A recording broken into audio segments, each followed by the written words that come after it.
My family's mournful climb from the depths of July 30th, 2014 made some headway today. Even before learning of the verdicts tonight, we were satisfied that we'd witnessed a fair, just process, that both sides got the opportunity to present their cases deliberately, meticulously, even vigorously. We appreciate that. It meant a great deal to us. While their tasks were difficult but vital, the jury's was paramount. We recognize the challenge of their obligation and the stresses that may have resulted in this process over several weeks and in their deliberations today. We appreciate their efforts to make judgments and decisions based on the best of their abilities. But we have verdicts. And first and foremost, Brian George Fitch Senior essentially was condemned to an abyss of his own making. By committing an act of selfishness, a repulsive, vile act, the jury assured us, and he assured himself, that the very fate he sought to elude, a return to prison, occurred. And now he'll spend his life in that abyss. We appreciate what was accomplished these past few weeks, and we're grateful to know that there's at least one less dangerous individual in our communities. But we also know there are many more, and our family both respects that, and we dread the knowledge. This is a satisfying verdict, but it by no means makes this a happy day.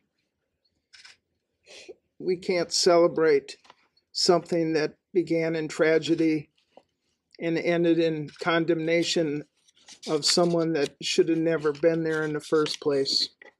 The jury's verdicts reinforce the realization that a life went terribly wrong. A community has been permanently scarred by a set of events embedded in greed, in addiction, and desperation.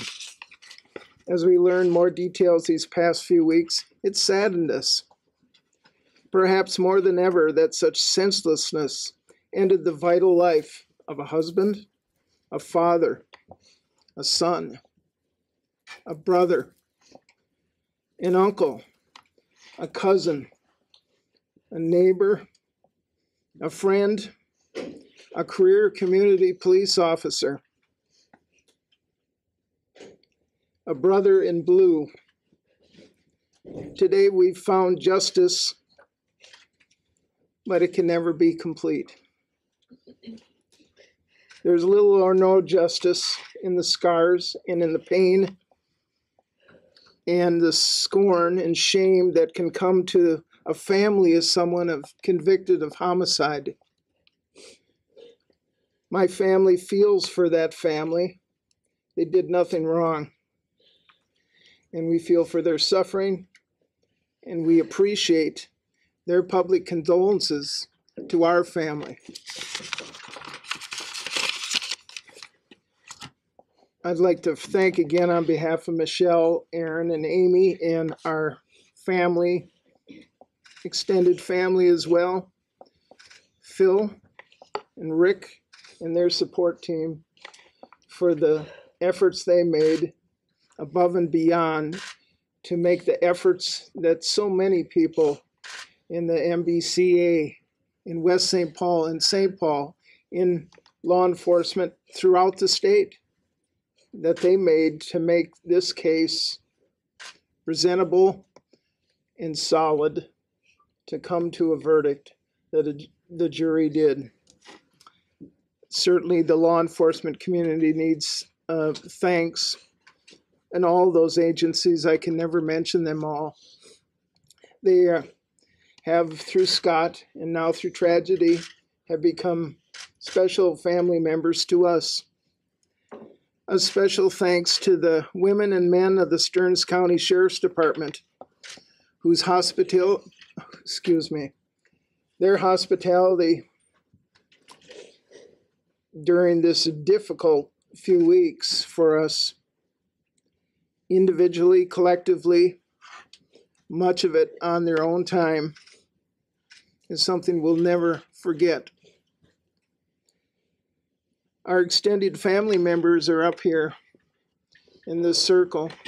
We're not all blood relatives, but they've made sure that this woman and her daughters, my nieces, know that they are appreciated and loved and respected.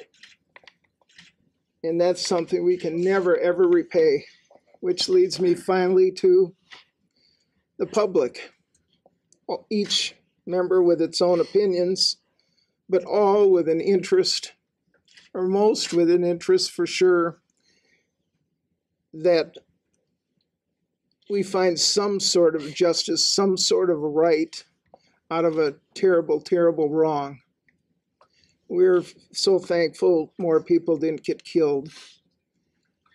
We would hope that Brian Fitch would someday find remorse and find accountability.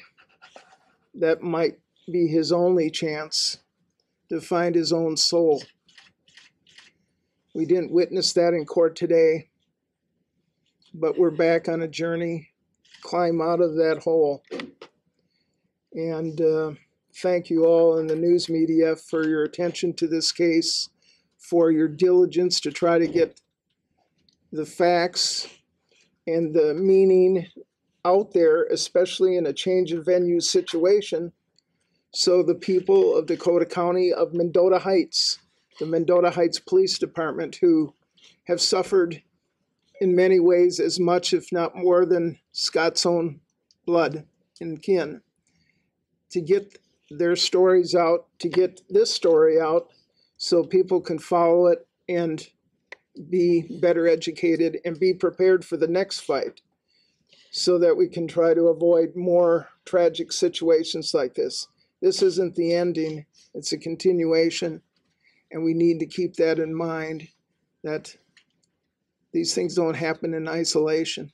They happen in communities every day, among people of all creeds, races, economic status, and we need to keep that in mind. Scott would want us to keep that in mind. Thank you.